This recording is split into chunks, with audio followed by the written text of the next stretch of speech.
madame. Merci. Bonjour. Merci d'être parmi nous. Alors, vous êtes présidente de WISTA France, donc ça c'est Women's International Shipping and Trading Association. Et vous êtes aussi vice-présidente du cluster maritime en France qui a 470 membres et votre organisation travaille sur un plan de mixité au niveau de la filière maritime.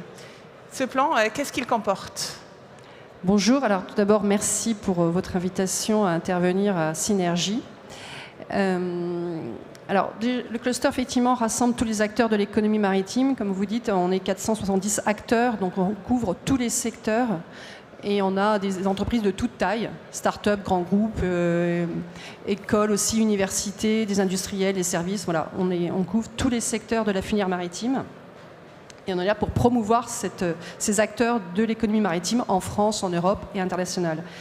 Dans notre plan d'action, en fait, on travaille notamment en groupe Synergie. On mène des travaux depuis des années, et notamment sur le sujet de l'égalité professionnelle. On a créé un groupe de travail il y a plus d'une dizaine d'années qui s'appelle CAP sur l'égalité professionnelle. Et on a mis en place des actions depuis plusieurs années, et notamment un observatoire qui s'appelle CAP sur l'égalité professionnelle, et qui permet de mesurer le nombre et l'évolution de la place des femmes dans le secteur maritime. Donc la dernière étude qui a été menée a permis de sortir des chiffres, et notamment de voir qu'on était à peu près à 21% de taux de féminisation dans la filière maritime.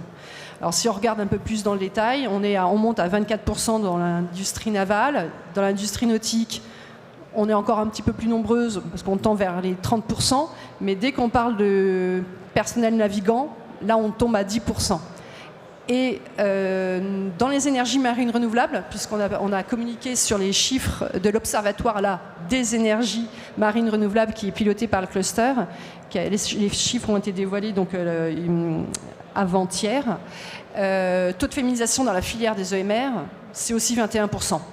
Voilà, donc voilà ce que permet de faire le cluster. C'est effectivement, on a des observatoires, on a aussi des événements pour faire découvrir les métiers auprès des jeunes filles, dès le collège, lycée, étudiantes. On a un partenaire qui s'appelle Elle Bouge, et on fait découvrir à travers une opération nationale qui s'appelle Les Ailes de l'Océan les métiers, dont les énergies marines renouvelables. Et cette année, on avait 28 opérations en métropole et également en Outre-mer, à La Réunion et en Nouvelle-Calédonie.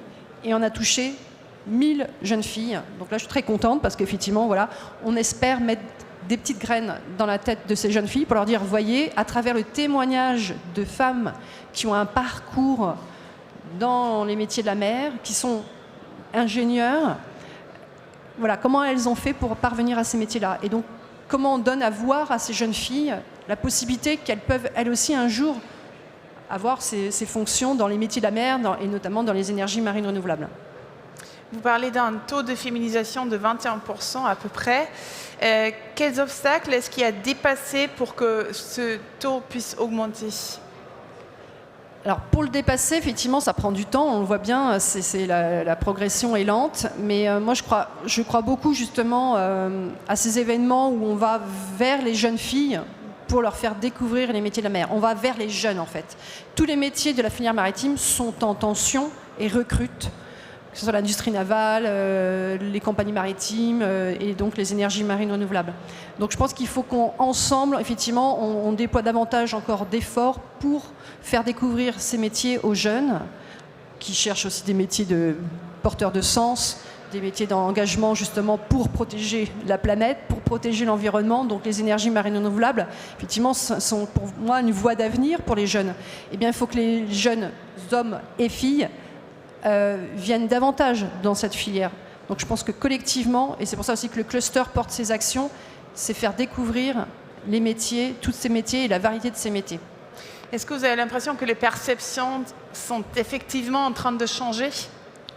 Ça change, je pense, parce qu'en tout cas en France, il faut quand même, on part du fait que la France n'est pas quand même un grand pays maritime. Les Français ne sont pas globalement des marins, on est plutôt des terriens. Donc c'est ça prend du temps. Mais je pense que voilà, on fait en tout cas le travail du cluster avec tous les acteurs membres du cluster et toutes les, je dirais, les parties impliquées justement dans la mer, public aussi évidemment. On s'emploie à ce que je dirais que ça change en fait pour justement faire découvrir tous ces métiers, le potentiel maritime de la France et le potentiel avec un avenir incroyable dans la filière maritime et dans les énergies marines renouvelables. Quand on parle avec des gens qui se battent pour un taux de féminisation plus élevé, non seulement dans le secteur des énergies marines, des renouvelables, mais aussi dans d'autres secteurs, ces gens-là me disent souvent ce n'est pas seulement une question pour les femmes, mais aussi pour les hommes. Typiquement pour la société, en fait, une société où il y a plus d'égalité entre les femmes et les hommes est aussi une société qui est plus sûre, il y a plus de sécurité en général pour les hommes. Donc, est-ce que c'est quelque chose, ce fait qu'un taux de féminisation est aussi favorable et peut aussi être un point positif pour les hommes, est-ce que c'est quelque chose que les hommes du secteur perçoivent? Alors, je pense qu'il y a je pense que c'est les jeunes générations, et là je trouve qu'il y a quand même les énergies marines renouvelables, moi, me montrent qu'en fait il y a beaucoup plus de jeunes dans cette filière que dans la filière maritime. Et donc la place des femmes est moins un problème, je dirais, ou en tout cas, on se sent mieux accueilli, mieux inclus en tant que femme dans cette filière des énergies marines renouvelables.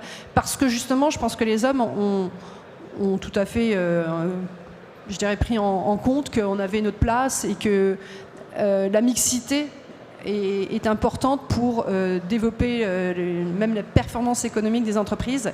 Et c'est important aussi pour l'équilibre social. Et moi, je suis une convaincue de l'intérêt de la mixité, sinon je ne serais pas là d'ailleurs, mais parce que je pense qu'on est très complémentaires.